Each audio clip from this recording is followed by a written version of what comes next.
No niin, ja nyt voidaan todeta, että ei auttanut ne kampiakselistefat ja ei mikään muukaan. Ja nyt mä oon saanut viimeisen oivalluksen, jonka täytyy olla se. Se on tämä pakoputki. Ja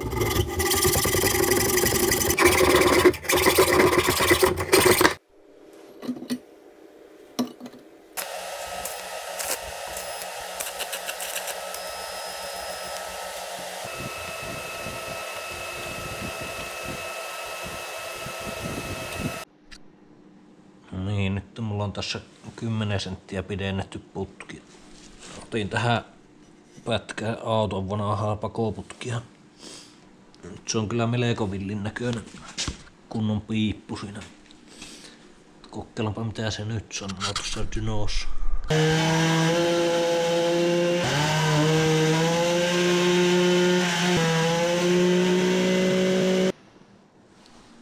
No niin, nyt on tuo pidennetty putki testattu ja kuinka ollakaan, niin sekin oli taas hirvittävä pettymys.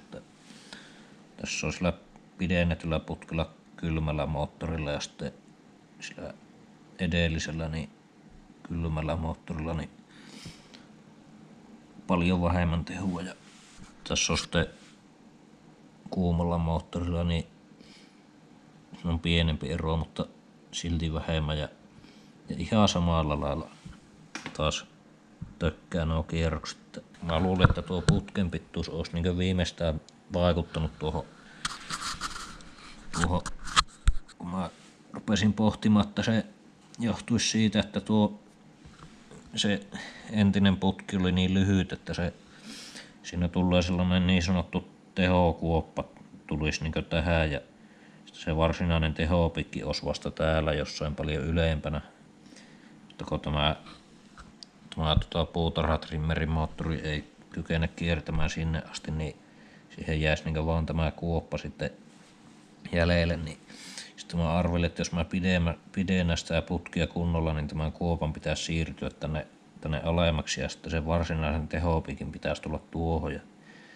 Että olisi pitänyt tulla niin huomattavasti lisää tehoa tänne, mutta ei hyvin vähän eroa. Hämmästyttävää, että on noin ei mitään käytännössä mitään eroa, vaikka 10 senttiä pidempi putki. Niin ja nyt sitten on monet ehdottanut, että viilaan nämä lohkot. No viilataanpa ne nyt sitten, kun ei tässä oikein turhata saa enää muutakaan säädellä, niin tuosta nyt ainakin pystyy pyöristämään tuon portaan tuonne huuhtelukanavaan ja tuosta pikkusen leikkaamaan sylinterihelmaa. Mutta ei tässä nyt mun mielestä ihan kauheasti ole viilatapa. Sitten kun nämä läpäät tulee suoraan tähän taakse, niin jos tätä ei ole oikein hyvä, että se kannattaisi olla näin. Mutta tähän ehkä voisi koettaa viilata jotakin syvennyksiä, että se helpommin pääsisi se seostuun.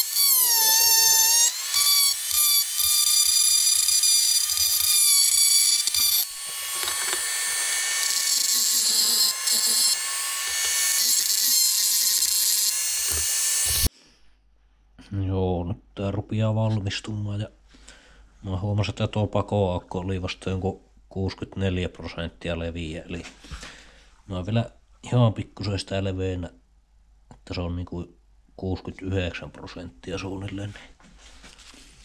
Se on ne viimeisetkin tehorippeet sieltä.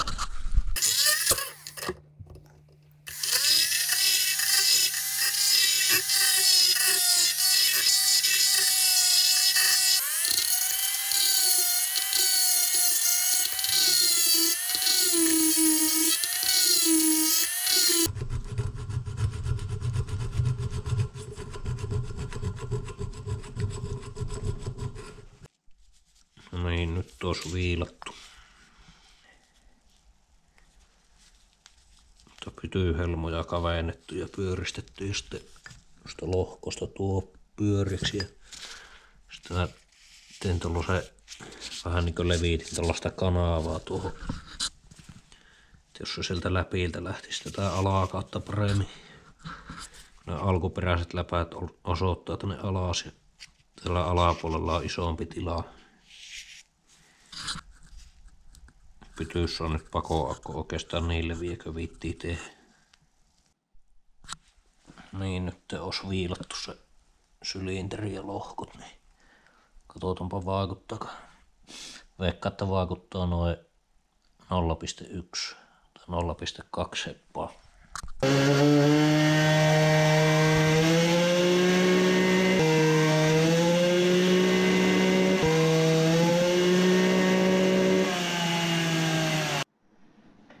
No niin, arvatkaapas mitään. Tässä on nyt niillä viilatuilla lohkoilla kuumana 3,5 heppaa ja sitten oli ennestään viilausta. Ei paljon mitään eroa. No niin, ja sitten seuraava epäilys olisi tämä alkuperäinen puola tässä, että se aiheuttaisi siinä 10-11 tonnin kierroksilla jotakin. Se saattaa ehkä siirtää sitä kipinän ajoitusta. Niin varmistetaanpa se nyt. Mulla on tuossa semmonen oskilloskooppi, millä näkee näitä signaaleja, niin mä pistän sen kiinni tuohon ja sitten tänne CDIhin myös ja huuotetaan sitä ja katsotaan, että näkyykö sillä mitään epäilyttävää niissä signaaleissa. Niin, nyt mulla on tässä tämmönen nörttien työkalu Ricoli oskilloskooppi, niin tämä on tämmönen ikkuna tuonne Samurai aivosignaaleihin, niin mulla on tuossa tulpa, johon ympärillä nyt tällainen käämi ja sitten tää oskilloskooppi on kytketty siihen, niin sitten kun mä pistän sen pärisemään, niin tuossa pitäisi näkyä sellaisia piikkejä, niin se on niinku se kipinä, niin mä katson ekaan, että jääkö sieltä kipinötä välistä.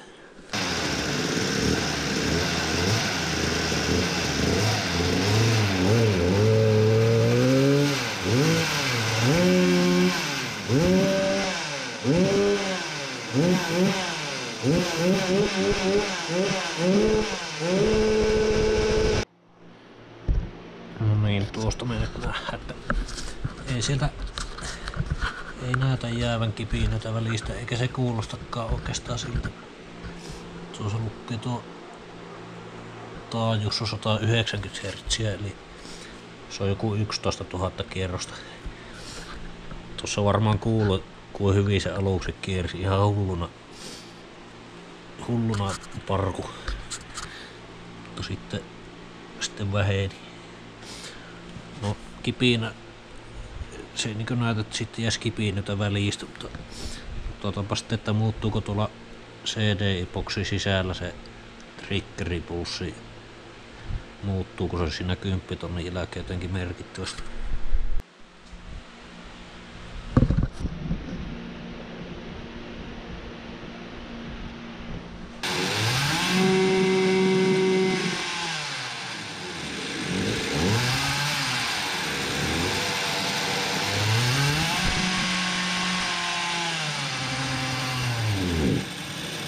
No niin, nyt on huuotettu ihan reilusti ja ei siellä kauheasti näe mitään epäilyttävää, että sitä keltainen on se triggerisignaali sieltä alkuperäiseltä puolelta ja sitten tää violetti menee alas silloin kun se CDI tunnistaa se, että nyt tuli triggeri.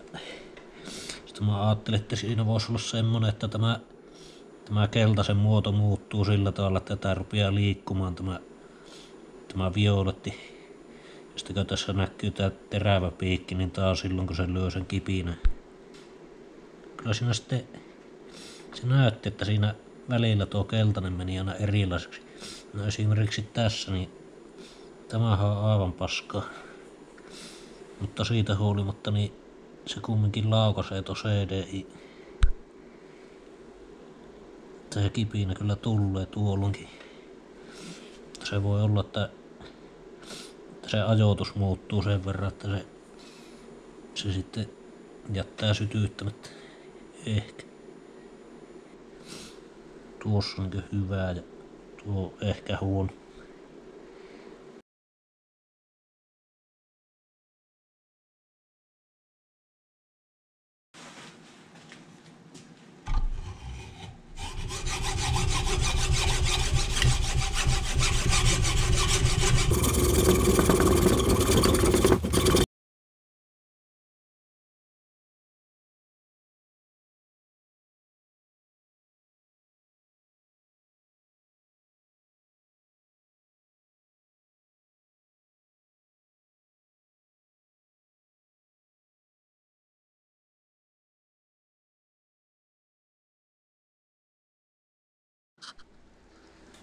Niin, rikospuolo on nyt asennettu ja tuli kyllä melkoinen sähköteippi läjää, mutta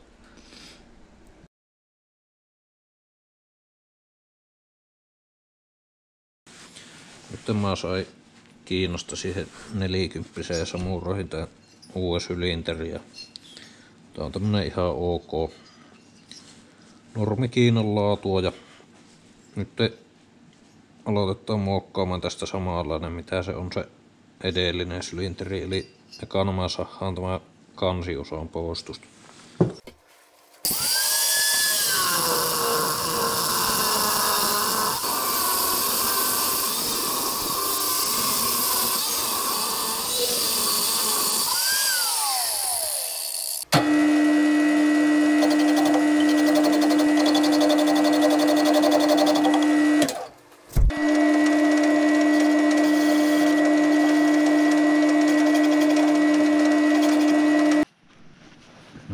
Tää sylinteriä sorvattu ja mä sitten laitoin sen tähän alakertaan ja mä mittaan nuo aukkojen ajoitukset. Mulla on tullut nyt 2 kappaletta 0,5 millin alatiivistetä, eli otin se korotuslevyn pois, kun se oli epätasainen se levy ja se aiheutti vuotoa jopa, niin se täältä tippasi bensaa, niin mä korvasin sen 2 tiivistellä. Nyt tsekkaa, että paljonko tuo huuhteluajoitus on, että pitääkö tuota vielä korottaa ja sitten sen jälkeen rupeaa viilaan tuota pakoaukkuun.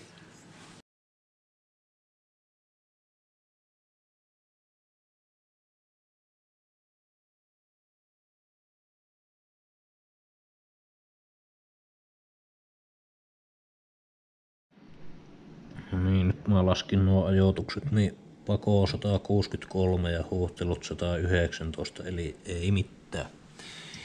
Säälittävät ajoitukset on. Mä ajattelin, että mä viilaan noita huuhteluita vähän ylemmäksi sille, että se tulee johonkin 125 ja sitten se parantaa sitä virtausta, kun mä viilaan sitä, niin että ne osoittaa vähän yläviistoon. Kun nyt ne osoittaa ihan vaakasuoraa. Ja sitten tätä pakoa saa viilata monta milliä. Niin, nyt mä aion tässä alkaa viilaamaan noita huuhteluaukkoja ja tässä mä nyt esittelen tämmösen niin sanottu huuhteluvinku. Tämmönen Dremeli lisälaite. Siinä on tällainen varsi ja sitten tuolla on kuulalaakarit tuolla pesässä ja sitten siinä on tommonen pultista tehty karaa ja sitten siinä on ruuvi tossa alhaalla, millä tuo terä pysyy kiinni. Ja sitten kumirenksulla vetoo.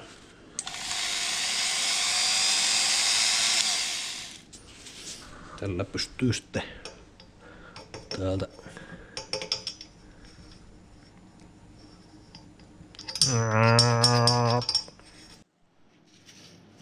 tästä sitten viilaamaan.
Seuraavaksi mä poraan tähän männän imupuolelle reijän, mistä se pääsee se seos sitten virtaa siihen takahuhteluun. Kun mä tähän edelliseen pyttyyn mä jyrsin sen kokonaan tuonne alas asti sen, niin sitä reikää ei tarvinnut tehdä, mutta tuossa näkyy kiinni leikkaamisjälkiä, niin mä epäilen, että se rupeaa haittaamaan sitä männän, niin se mäntä ei saa enää tarpeeksi tukia, kun tuo on kokonaan tosta jyrsitty, niin mä teen tähän tommosen, mikä ei mene tonne ihan alas, ja sitten tuo mäntää reikä, niin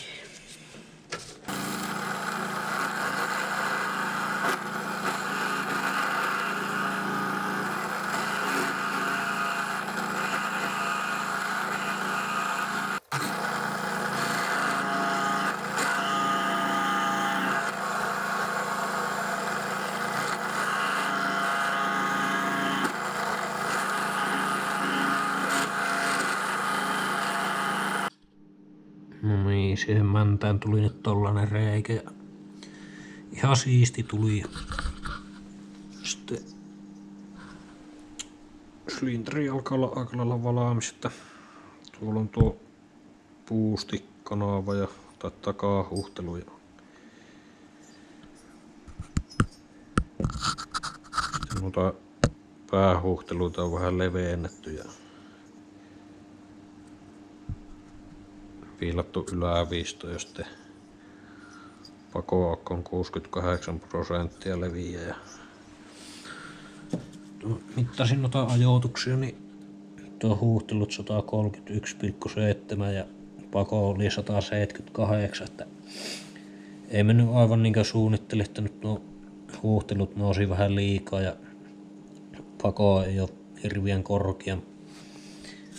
Mä tuosta vielä pikkusen viilasin sitä, pitää vielä kerran mitata, mutta mä nyt ajattelin, että kokeillaan pikkusen matalemmalla pako-ajoituksella, että miten se jaksaa kiertää sillä, kun jos on matalempi pako, niin se parantaa alavääntöjä ja tulee laajempi tehoalue, niin se voisi olla ihan hyvä tähän, kun tässä ei ole vaihteita.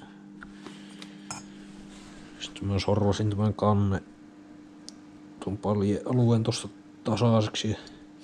Nyt tässä on aivan hirvittävän korkeat puristukset, kun tuo palotila on nyt noin matala ja pitää testata mitä se sanoo. Niin, nyt mä alkoin tässä kassaamaan tätä koneetta ja mä ostin tähän tällaisen hieman laadukkaamman tai ainakin kalliimman neulalaakarin. Tuo on tuollainen Stake Kutosen Yamaha Aeroxi neulalaakeri, niin se sopii tohon. Sitten tässä on kiinalaiset männänrenkat, niin mä taas laitan vaan tän ylemmän männänrenkaan kiinni, kun mä jo totesin, että se ei aiheuta mitään tuntuvaa tehohukkaa, jos ei laita sitä alempaa rengasta ja se kulluu vähemmän tuo sylinteri. Nyt timanttiviilalla pikkusen siistin noita nurkkia tosta.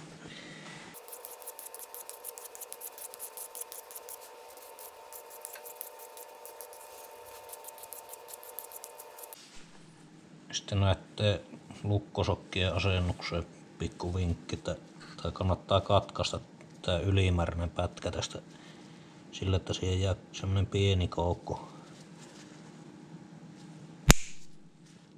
Niin se ei on kuullut sellaista juttua, että kovakirtoisessa koneessa se alkaa heilumaan se vappaa pää tuossa ja se saattaa katkaista itsensä, niin tällä lailla saa minimoitua sen riskiä. Ja sitten näitä sokkia ei saisi koskaan taivuttaa liikaa, kun näitä asentaa. Eli laitetaan se toinen pää valmiiksi tonne urraan niin pitkälle kuin mennään ja sitten lattapää meesselillä yritetään pusertaa se tuosta koukkupäästä.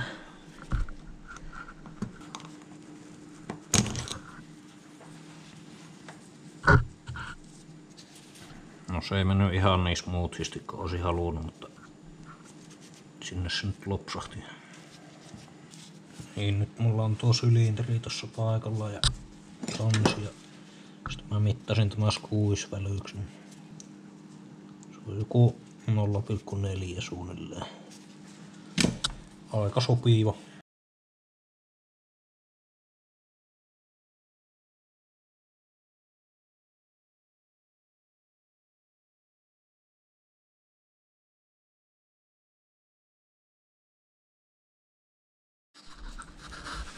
No niin, nyt tämä alkaa olla jo lähempänä käynnistystä, mutta sitten mä huomasin, että se kun ruuvaa tulupan kiinni, niin se mäntä ottaa tähän tuluppaan. Eikä siellä on, voisi sanoa, että tähtitieteellisen kovat puristukset tuossa kannessa. Se voi olla, että se nakuuttaa ihan hulluna, mutta kuten aina, niin minä nyt enää viitti sitä kummemmin sorvella. Pitää sitten joskus myöhemmin, mutta tässä oli aiemmin sama ongelma ja mä pistin prikaan tonne tulpaalle, mutta se tarvii vielä toisen prikaasen. No niin, nyt siinä on CDI paikallaan ja bensaa on tankissa. Kokeilenpa, onko sitä mitään mahdollisuuksia saada käyntiin, kun tässä on ihan järjettömän kovat puristukset.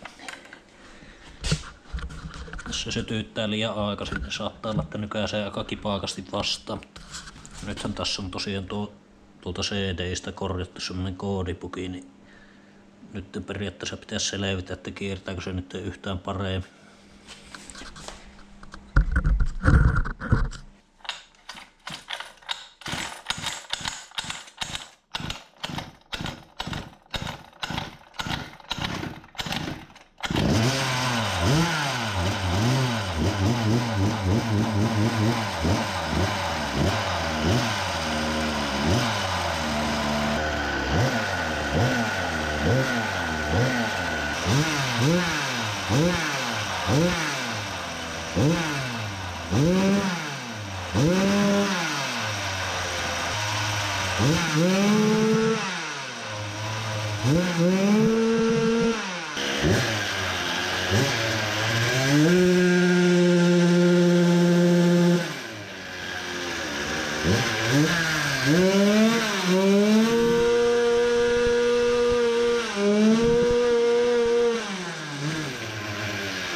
Niin, nyt on testihuutotukset tehty ja lähti aika helposti käyntiin, ei ollut mitään ongelmaa.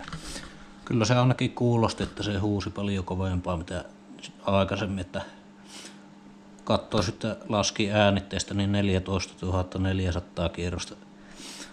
Mä pelotti, että se vauhtipyörä hajuaa ja tulee ulos täältä, räsähtää läpi tästä kotelusta. Mä aionkin tehdä tohon sellaisen suoja, ettei se pääse tapahtumaan. Mutta ei pysty vielä penkittämään, kun viimeksi kun mä penkitin, niin tuo sidontalina oli putkia vasta ja se paloi poikki. Niin jospa se nyt, ei se ainakaan tuntunut, että se heikentyi yhtään, kun se kuuma, niin vähän se ehkä tuntui, että kävi laihalla. Tai jos siinä nyt on semmonen kunnon tehoalue, että se alkaisi siinä 9 tonnissa ottaa piikkiä ja sitten se kiertäisi ainakin 12 tonnia asti niin ajossakin. Nythän siinä on mä oon pidentänyt tätä putkia. On niin jopa, mä pidensin tätä 10 senttiä, niin jos ottaisi ton pätkän poostusta, niin sen pitäisi kyllä kiertää vieläkin enemmän.